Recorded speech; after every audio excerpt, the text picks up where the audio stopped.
Hello, I'm AlistairReads. Tonight we will be reading the first half of Chapter 2 from the complete book of Bicycling by Eugene A. Sloan. Copyright 1970 by Eugene A. Sloan. Let's begin. Chapter 2. Practical Tips for Bicycling Safety. If you read and follow the suggestions in this chapter on cycling safety, you need never have a bicycle accident. The recommendations are based on my own observations during 15 years of city, country, night, day, winter, and summer bicycling, and on those of others with the same background. A summary of bicycle accidents is given at the end of this chapter, a review of which should show you why cycling safety is so very important. General safety hints. In the first place, a cyclist is far more likely to run into a car or other object than to have it run into him. I will begin, therefore, with a few general rules you should observe, which apply to all types of cycling. Before getting into specifics of safety, its seasonal aspects, city versus country riding, and night versus day riding. Legal aspects. From the viewpoint of obedience to traffic regulations, most public officials look upon bicycles as a motor vehicle. Police regularly give tickets to cyclists who violate these regulations, and in my judgment, they should. It is tempting to run a stoplight or stop sign if there is no visible cross traffic. You can whip a bicycle quickly around a line of stopped cars, and it can give you a satisfied feeling to leave the automobile at the light as you wend your way down the next block. But this is a hazardous undertaking. You simply cannot tell when a car might shoot out of a hidden intersection, alley, or driveway and come barreling down the street toward you. A bicycle simply cannot move out of the way fast enough, and if you are run into after having violated a traffic regulation, you will have a mighty tough time collecting on the other guy's insurance. Here are general cycling safety tips. Always ride with the traffic, never into the traffic, unless, as in some states, the law requires that you ride into the traffic. Riding with the traffic reduces the relative speed difference between you and moving traffic, and thus reduces the impact of an accident should occur. You'll feel a bit nervous at first with all that traffic coming from behind you, but you'll get used to it. Never ride on a city street where parking is not allowed. There is simply no room for you between the traffic and the gutter on streets where car parking is forbidden. Such streets are high traffic through streets. Cars might drive you right into the curb or drive behind you, honking madly because your bike is moving too slowly. As a corollary to above, always ride in city streets where car parking is allowed and, in fact, where cars are parked. By law, traffic is supposed to allow from 30 to 36 inches up to a full 3 feet on streets where cars are parked to allow for the doors of parked cars to open easily. Unfortunately, this is not always adhered to. If you are a reasonably skilled cyclist and can ride straight, 30 inches will be all you will need. You'll even have room to spare. Watch out for car doors opening ahead of you when riding on streets with parked cars. Discourteous drivers have whipped in ahead of me, parked their cars, opened the door on the driver's side, all in one motion, forcing me to veer out into the stream of traffic to avoid running into them. As you cycle on streets with parked cars, keep a close watch on the cars as far ahead you as you can see. I have trained myself to watch parked cars for a block ahead, and to notice what's going on in all the parked cars on that block. In particular, watch through the rear window and look at the side view mirrors of parked cars.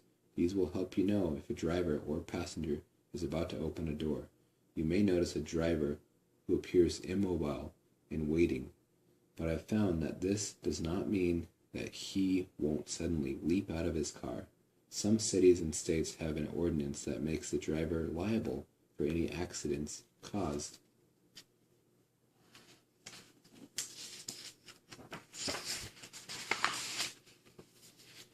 by the opening of a door on the traffic side. but you will still be better off if you can avoid running into a car door anytime. Watch out especially for children in cars. They are always unpredictable. As you cycle, be alert for the same situations you would be concerned about if you were driving a car. These include children chasing a ball into the street, adults coming out from between parked cars, cars leaving a parking place without signaling. I have found, in fact, that my extreme caution as a cyclist has made me a much safer driver of automobiles because now, instinctively, I drive more defensively. Beware of the Sunday driver. Drivers who don't drive regularly can be dangerous to cyclists. Whenever I hear behind me the squeal of power brakes and wheels being turned rapidly, usually followed by a horn blowing, it almost always seems to be an inexperienced driver who cannot decide what to do about me. Watch out for these people at intersections. They may appear to be waiting patiently for you to pass, but they seem to be unaware that an experienced cyclist in good physical condition may be coming at 15 or 20 miles an hour, and they will suddenly charge out in front of you. Also, I have found that these drivers will come uncomfortably close to me when they pass. Men and women who drive to work every day are usually safe to be around on a bicycle, and teenagers who have taken driver education courses in high school are often safe drivers. But watch out for the suburban housewife or the older driver. Give them a wide berth. Don't rely on their hand or automatic turn signals. They are not necessarily indicative of their next move. Approaching an intersection calls for judgment. If it's a suburban through street with a stop sign in your favor, do not assume that traffic will stop because of the sign. Sometimes drivers will barrel up to stop signs, slow to a running crawl, and speed up again, even though you, as a cyclist, have the right of way and are already in the intersection. Teenage male drivers are particularly untrustworthy in this respect, with or without driver education. I have found that the safest procedure to follow upon seeing a car waiting for me to pass through an intersection, whether the car is to the left or right, is to move over to the center of the road as I approach the corner, provided there is no traffic behind me. In this position, I have a better chance of swerving right or left to avoid a collision if the driver at the intersection decides to force his way through. From the center of the road, I have room to turn the corner right or left as necessary to avoid being hit.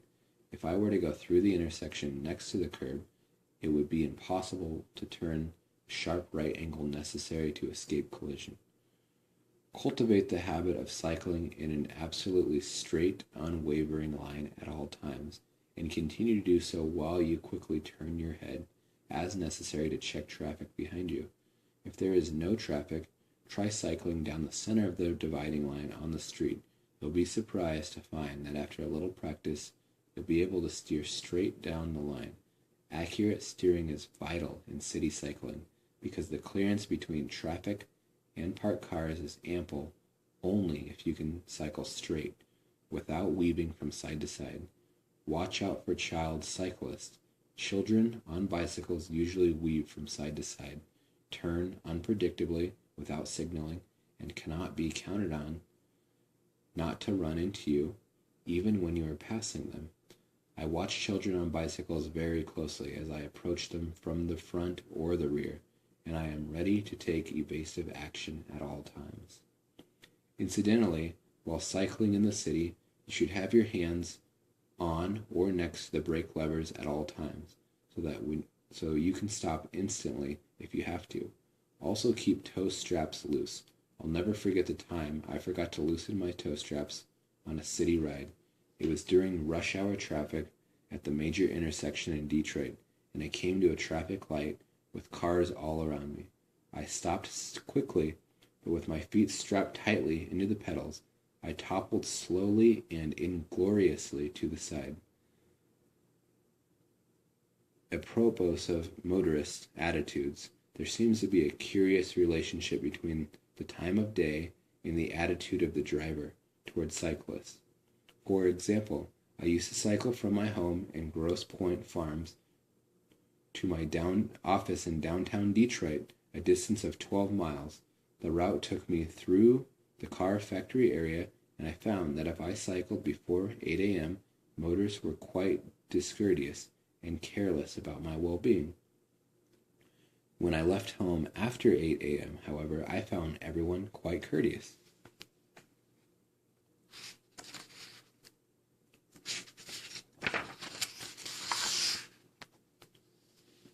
During evening rush hour, though, no holds are barred and courtesy to cyclists doesn't seem to exist. If you want to cycle on a Friday or Saturday evening, try to avoid main traffic routes and watch out at all times on any roads for a drunk driver or a teenager late for a date or showing off to his girl. A word about city cycling routes. If you want to cycle to work, a good idea, I recommend that you get out a large-scale map of the city and carefully chart your route downtown. Plan to use only streets that are parallel to main arteries so that the stop signs will be in your favor, but the streets will not be heavily traveled in rush hour. I now ride my bicycle from my home in Evanston to my office in Chicago's Loop, a distance of about 14 miles. I have charted a rather devious route, which avoids all main arteries, yet gives me streets quite safe all the way downtown. I use it summer and winter, except when it is raining or there is snow or ice on the street. All the streets I use for this trip have parked cars on them or permit such parking. It takes me about an hour to get to work, which is not bad when I consider that it takes nearly an hour to get there via public transportation. In my judgment, the extra time is well spent for the exercise involved. Right of way. Remember that cars on your right at intersections have the right of way. In any case, don't argue. Pedestrians have the right of way at all times. I'd advise you to give the right of way to anyone who wants it. Driveways can be a hazard, particularly if they are hidden by shrubbery or parked motor vehicles. Women drivers in particular have a habit of shooting backwards out of residential driveways into the middle of the street. So be ready to veer away. It's a good practice to look back over your shoulder frequently so that you always know the overtaking traffic situation and whether or not it's safe to swerve to the left to avoid an accident at any given moment. Watch out especially for cars and trucks emerging from shopping center parking lots. As you approach a stoplight, watch out for cars next to you that want to turn right. Although it infuriates drivers, I veer left into the traffic line if the traffic light turns red as I approach it to prevent motorists from pushing me to the curb. Since there are no parked cars at intersections, right-turning cars tend to hug the curb at stoplights or as they approach intersections. Once you have stopped, you can move out of the way to let traffic by when the light changes. Be especially careful about buses. Bus drivers must pull over to the curb to let passengers on and off. If you're following a bus, remember, it may stop at any corner, and it's definitely unsafe for you to be between the bus and the curb at a corner. Stay behind a bus, even if its diesel fumes tempt you into taking chances on passing. You can watch your opportunity and pass the bus between intersections, or, if traffic permits, you can pass it on the left while it is stopped. Do this slowly and carefully, watching out for cars and pedestrians who may suddenly appear in your path from in front of the bus. Once you have passed a bus, you should be able to stay ahead of it. In extremely busy intersections, if it is possible, use a truck or a bus to run interference for you. Just stay to the right of the truck, and anyone coming from the left will run into the truck instead of you. In my many years of cycling through the city, I have never had any kind of traffic accident. There was one mishap, but it was ridiculous and my fault. I was cycling home on a pitch-black, very cold January evening. About 6:30 p.m., the street was deserted, without traffic or a pedestrian in sight. Because it was 10 degrees below zero, my feet were getting cold, and I looked down for a moment to check the connection between my electrically heated socks and the battery strapped to my seat post. Before I could look up, I found myself spread-eagled on the roof of a parked car. On that dark night, the black car was invisible, a few feet away. I wasn't hurt, but I wrecked a front wheel rim and bent a fork. Fortunately, I was wearing a hard crash helmet, so if my head did hit anything, I was not aware of it.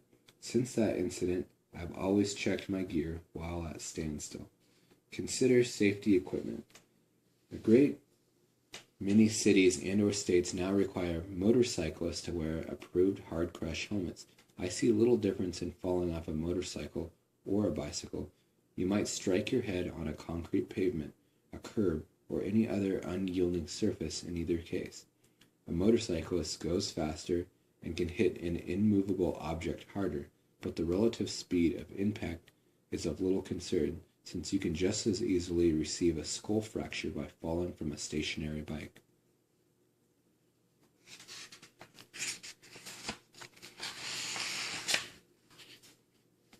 I always wear a hard crash helmet in the city traffic. Sears Roebuck sells a good helmet, which has ear flaps for winter comfort for about $25. You can also get a summer weight helmet of impact-resistant plastic from Sears that resembles a sports hat with visor for about $15. A new winter helmet just on the market offers safety protection plus warmth and good looks. It is the Trooper Cap made by Wolverine Worldwide, which costs $15.95 and is currently available at a limited number of bicycle, motorcycle, and snowmobile dealers. I like this hat because it is lightweight, about 14 ounces, and does not look like a safety helmet. It looks just like an ordinary hunting hat with ear flaps that tie at the top. The Wolverine helmet exceeds American Standards Association Z90 committee recommendations with regard to energy absorption that will prevent brain damage. It comes in blue, black, and international orange. The orange, of course, is extremely visible, another safety factor. I'd rather be seen and live than be an elegant corpse. If you can't find a local source for the Wolverine Trooper Cap, I am sure the company will be glad to send you the information. It is located in Rockford, Michigan, 49341. You can get by without a crash helmet in the suburbs and on country roads, but it's foolhardy to cycle in the city without head protection, unless you're out at 5 a.m. and off the street by 7 a.m. Remember, almost any part of your body can be mended except your head. Lights are a vital necessity if you cycle at night, on any road, anywhere. Rear lights are especially important, and these should be clearly visible to overtaking traffic from at least 3 blocks away. A wide choice of lights is available, most of them poor. For a full discussion of bicycle lights, turn to pages 194 through 196 in the chapter on accessories. Just remember that the largest tail light is the best. It should be visible from the rear and both sides from at least 500 feet away. A new French-made light is available, which can be strapped to the left leg just above the calf, below the knee. It costs about $1.50. It is very lightweight and has a white front light and a red rear light, and can also be seen from the side. The up and down motion of the leg as you pedal adds two-way visibility to this light for the motorist, and it is an excellent backup system to your main lights if they should fail. Reflectors are also a safety backup to lights. The bigger the reflector, the better. Use a 3-inch diameter round reflector. Another good reflector is Minnesota Mining's reflective pressure-sensitive tape. Stick strips of this tape on the back of cycling shoes, on fenders, belts, helmets, frame, pedals, and handlebars. About horns. A mechanical horn, such as a squeeze bulb type, takes up too much room for the noise it makes. Tinkle bells are about all you need if you do a lot of sidewalk riding. If you really want noise, Try a Freon-powered boat horn, which can be heard for 10 blocks. When they were new on the market, I bought one and put it in a bottle carrier on my handlebar, where I could get at it quickly. It sounded rather like a diesel freight train coming down the highway. The first time I used it, I was between a squad car and the curb, and it caused the squad car to leap forward with dome lights flashing. The second time, I tried it on a woman driver coming at me from an intersection. She came to a satisfying, screaming stop. The third time, I blew it at a driver who opened a car door in front of me, and it frightened him into closing the door rather quickly. By the time he did, I was long past him, but since I find my lung power about as good a horn as I need, I discarded the Freon horn and its pound of gas. In general, it's far better to be alert at all times to what's happening around you and be prepared to take evasive action than it is to count on a horn to get you out of trouble. In my opinion, any horn is just dead weight. Cycling in parks. Cycling at night is usually safe enough if you can be seen, but even lights won't help if you are foolish enough to cycle in city parks at night, especially in big cities like Chicago, New York, or San Francisco. Avoid dark parks, ill-lighted streets, and shore paths where police protection is spotty or non-existent. On my first trip to Chicago, I was foolish enough to be lured by the summer evening solitude of a lakeshore park near area, and in one wooded section, I was confronted by a gang of young hoodlums. Fortunately, I had my Freon-powered boat horn with me, so I simply bent over the handlebars to get up speed, and when I was a few feet from them, I sounded the horn. The sound blast made the kids leap out of the way, as though I were firing a machine gun. I was no more than 10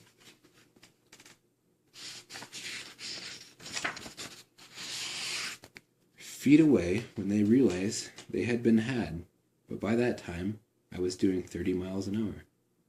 Making turns on a bicycle is a bit different than in an automobile. If there is traffic around, you should of course signal turns. A left turn from a busy street or at a busy intersection can be made in two ways.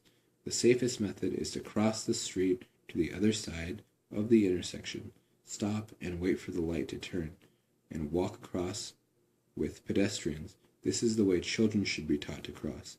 Never attempt to make a left turn from the right curb position. This is as bad as trying to turn left in a car from the right lane of a 4-lane highway. I prefer to make my left turns by moving to the center of the road as I approach the intersection, signaling my intention, and making sure traffic will permit this move. I either make my left turn at once, if coming traffic will permit, or I wait at the intersection until the traffic clears.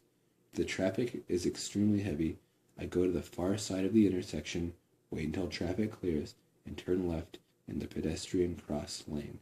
Again, letting a truck run interference on a left turn is a good protective measure. About clothing. Clothing worn on any type of bicycle trip should, ideally, be brightly colored. International orange is a good color if it's a bright, clear shade. A light windbreaker of this color is ugly, but ideal. You can also buy jackets made of light reflective or light phosphorescent safety orange of the color you see on traffic police gloves, school crossing guide belts, or road workers' vests. For availability, check with any safety supply store listed in the classified directory of the telephone book. These phosphorescent vests glow when light strikes them, so they are particularly useful at night. I always wear gloves when cycling. One fall without gloves removed some skin from the palm of my hand and taught me never to go out without gloves of some sort. If your bicycle has tubular tires, you should wear Italian cycling gloves in the summer and ski mittens in the winter.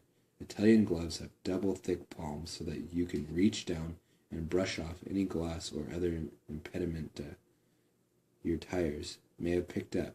It's a good idea to do this whenever you think you have run over something that could cause a flat.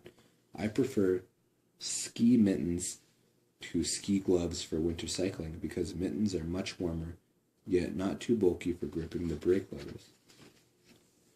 Winter cycling comfort. The only mystery to winter cycling that appears to puzzle non-cyclists is how to keep warm. Feet particularly seem to be a problem.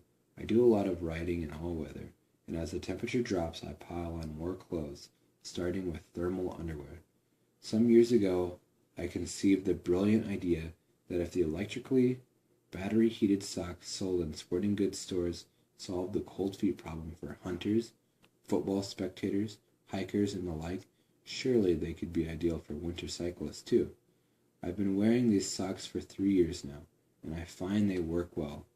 Of the brands I've used, the rechargeable electric socks made by Northern Electric Company, 5224 North Kedzie Avenue, Chicago, Illinois, 60625, seem to work best. Socks are a rechargeable battery, which at full charge will last for 4 hours. The battery itself can be recharged about 18 times, which gives you something like 72 hours of warm feet. The socks, with battery carrying case, and battery charger cost around $25 and are available from sporting goods stores. Your feet are the part of your body which is most vulnerable to cold, yet feet are used the most in cycling. Warm feet make a happy cyclist. The next best foot warmer to electric socks is a pair of double-layer thermal socks intended for skiing and a pair of lightweight fleece-lined low-cut boots such as Hush Puppies.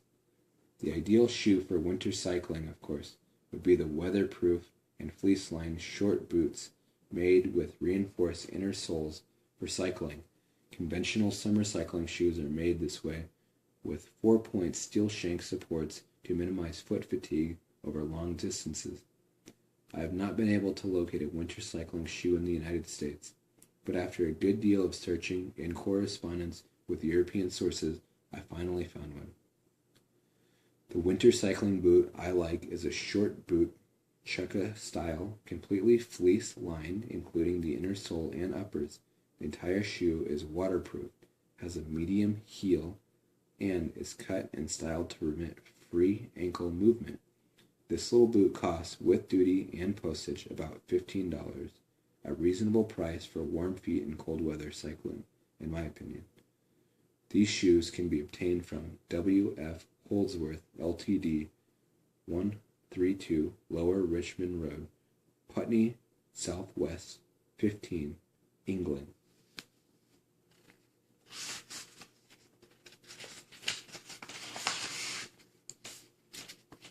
About importing parts. Occasionally, I have mentioned an overseas source for bicycle components and accessories, but I've only done this when no domestic suppliers can't carry a specific item. This does not mean that I could encourage anyone to buy everything from overseas suppliers, unless you live in a port of entry or near one and can go down to the dock and clear the item through customs yourself. You probably will find that hiring a broker to handle the paperwork for you will involve brokerage charges as great or greater than the cost of the item itself. Stick to domestic suppliers when you possibly can, unless you are planning a trip overseas. Then you can order by mail for personal pickup in the country of origin. For the hands, double-palmed ski mittens are about as warm as electrically heated gloves.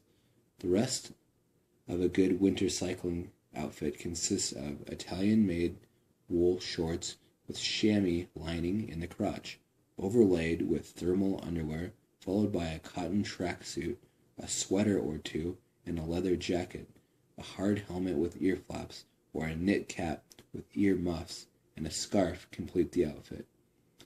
What about snow? You can ride in snow if you're careful. For winter snow cycling, I use 27-inch by 1 1/4-inch tires rather than thinner tubulars. The thicker and wider tread gives a bit more road-holding stability, of course. This means a complete change of wheels, because tubulars and tube tires are not interchangeable on the same rim. Do not ride on light snow with ice underneath or on ice-covered streets. You can ride in snow until it gets up to about 2 inches deep, after which the going gets a bit rough. The roads are usually plowed soon after most snowfall, so if you get up early enough in the morning, you can ride down the center of the road until the traffic becomes heavy. Okay, that is the end of the first half of Chapter 2. Thank you for joining us.